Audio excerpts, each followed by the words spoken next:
Hey guys, welcome to Around the Block with Derek.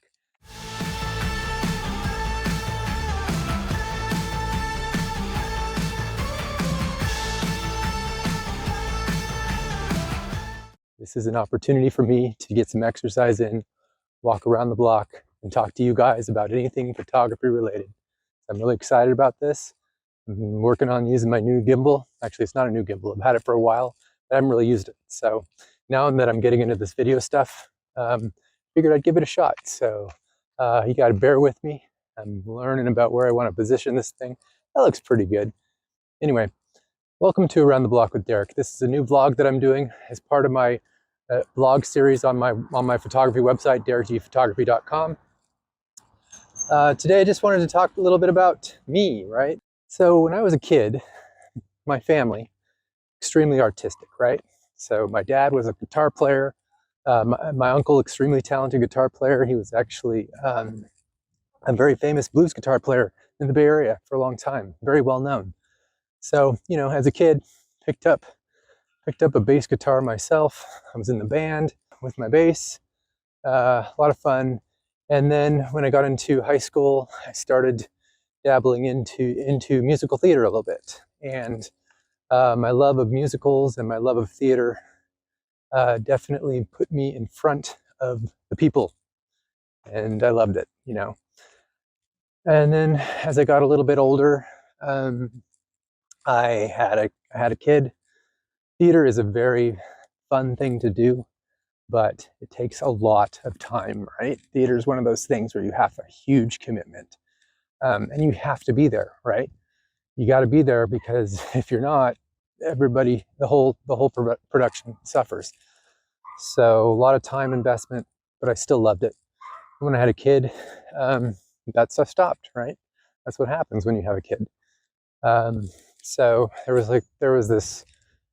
this time where I was trying to figure out, well, what's my identity now? I still love the arts. I still love theater. I love all of these things. In fact, I'm seeing Les Mis this week. It's one of my favorite shows. So it's about maybe 15 years ago. I was like, what can I do to fill this gap?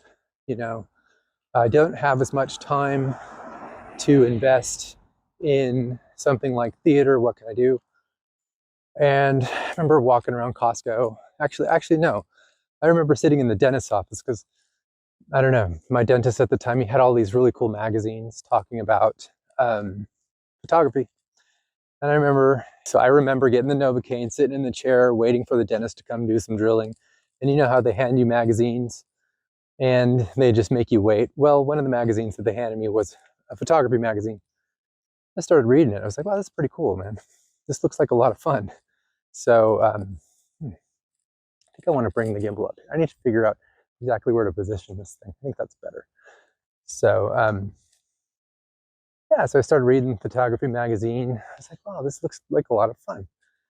So I remember one day we're walking through Costco, and Costco used to have that. I think they still have it. They have that camera section, and Canon had a nice section of cameras there. And I picked up a Rebel. I don't remember. I think it was like a TSI, Rebel TSI. And I started to learn how to use it. And took a long time, It's funny, you go from like those little Canon ELPHs at the time. Phone cameras were still early. So I had a little Canon ELPH. Those things are easy to use, point and click, no problem. But I remember going from that to a Rebel. Oh no, it was an XSI. I think it was a Rebel XSI. Fantastic camera.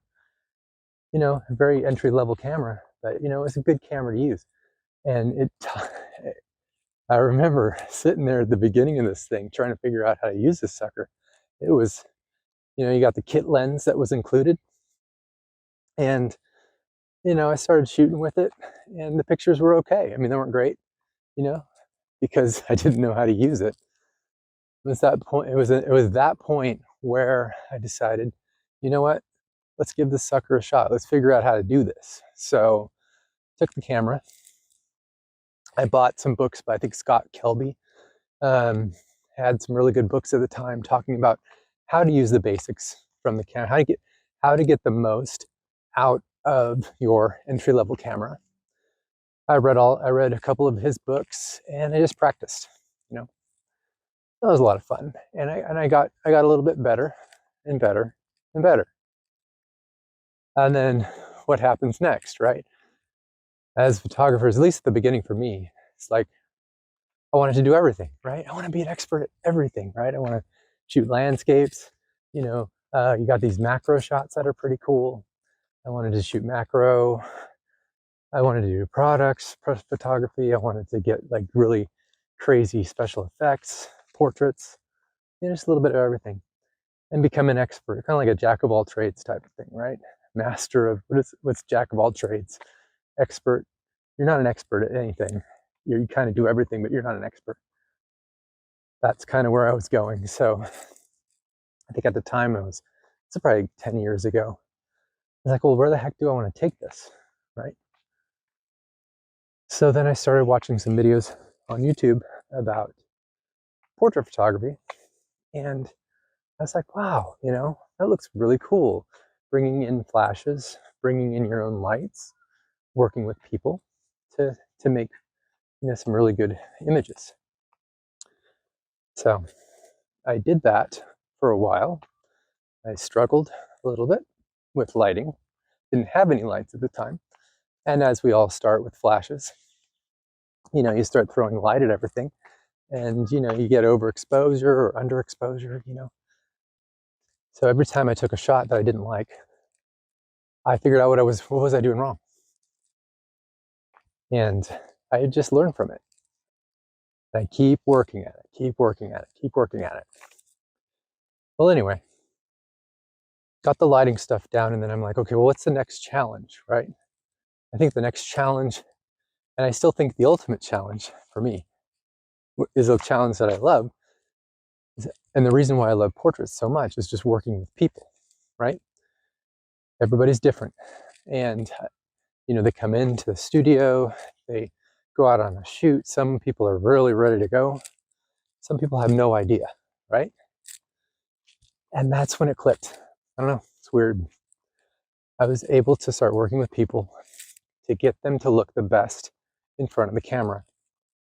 And once that happened, once I was able to take somebody that was a little bit apprehensive about how to pose or how to look nice, and really get them to shine in front of the camera, that's when it clicked. And there's just something about it. And so back to my theater roots a little bit. So I love theater. Theater is one of those things. Like I said, there's a commitment. And then there's something to be said about presenting yourself, especially with theater, right? So when you audition for a show, you have to take headshots. And you want the headshots to be nice because you have to present those headshots to the people that are considering you for these roles. So I made it a goal of myself at that point to really, really fine tune the headshot to make people look great, and I worked with a lot of people in the theater industry to create headshots for their work so they could go into an audition or so they could go into a presentation.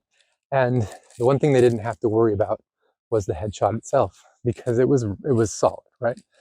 So when I opened up my home studio at the time, I reached out to a lot of my theater friends, and this is a great way to get people in front of the camera.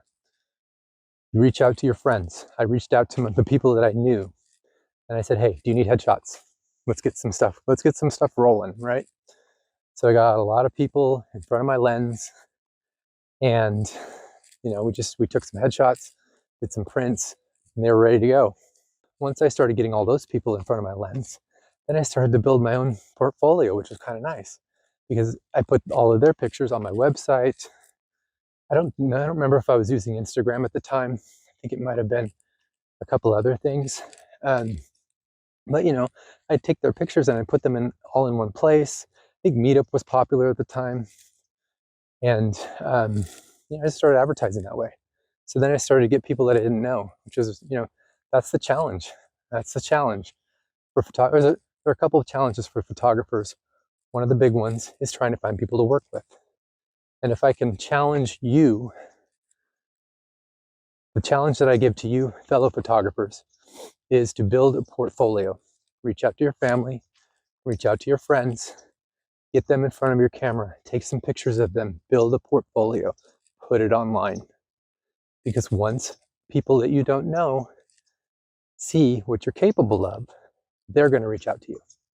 Or you can reach out to people like I did. So once I had a portfolio, then I started reaching out to people I don't know. And I think this is probably when Instagram started hitting my own radar. You know, reach out to Instagram, show people my portfolio. And I said, hey, you want to work with me? And you know, at the beginning it was tight. Once the portfolio grows, it started to become a little bit easier to get people in front of my lens. So yeah, so that's kind of where it started. So music, I attribute my photography, my love of photography, to my love of art, my love of theater.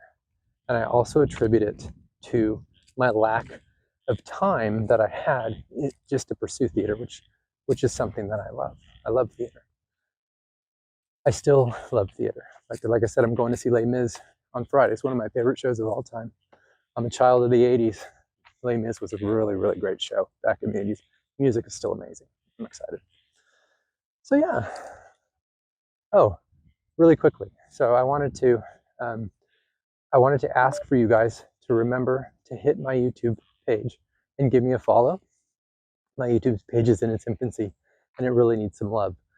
Last week, I'm really proud of it actually. Last week I had 3 subscribers. This week I have 18. I think that's a 500% increase? I'll take it. But 18 subscribers is still 18. We need to bump that. It's time to get up. So anyway, I hope to bring more of these types of vlogs to you guys, so you kind of get an idea of who I am, and maybe you might want to consider working with me in the future. So like I said, I just opened up my new studio. It's ready to go. And I'm looking for people to work with in studio. So if you're interested, reach out. And if you have any friends that are interested, have them reach out. I'd love to work with them too. Anyway, this is a Derek G Photography signing out. Derek Giovanni. Like I said, Around the Block with Derek, episode 1. Talk to y'all later.